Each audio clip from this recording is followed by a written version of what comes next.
직권 남용 혐의로 고위공직자범죄수사처가 윤석열 전 검찰총장을 피의자로 입건을 해 수사에 착수한 것으로 확인됐습니다. 검찰 재직 시절 옵티머스 펀드 사기 사건을 불기소 처분하고 또 한명숙 전 총리 재판 위증 의혹 수사를 방해했다는 의혹에 대한 수사입니다. 윤 전 총장 측은 말도 안 되는 사안이라며 일축했습니다. 나혜인 기자가 보도합니다. 고위공직자범죄수사처가 윤석열 전 검찰총장을 직권남용 권리행사방해 혐의 피의자로 입건했습니다.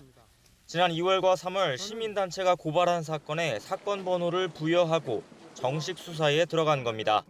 당시 시민단체는 윤 전 총장이 검찰 재직 시절 옵티머스 펀드 사기 사건과 한명숙 전 총리 재판 위증 의혹 사건을 위법하게 덮었다고 주장하며 공수처에 고발장을 냈습니다. 사건 당시 의사결정 과정에 있었던 조남관 대검찰청 차장과 이두봉 대전지검장, 김유철 원주지청장도 함께 입건된 것으로 파악됐습니다.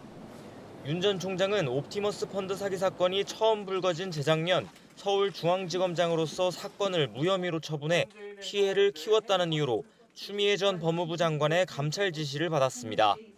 앞서 국회 국정감사에선 자신에게 올라온 보고 자체가 없다며 의혹을 일축했습니다. 이 사건에 대해서 전혀 관심을 기울이지 않았습니까? 아니 이거는 사건 자체가 부장전결 사건입니다. 아예 보고가 올라오질 않습니다.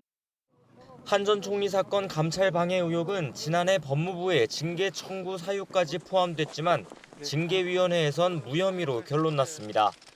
윤 전 총장 측은 이를 근거로 공수처 입건은 가타부타할 필요도 없는 사안이라며 전할 공식 입장도 없다고 밝혔습니다.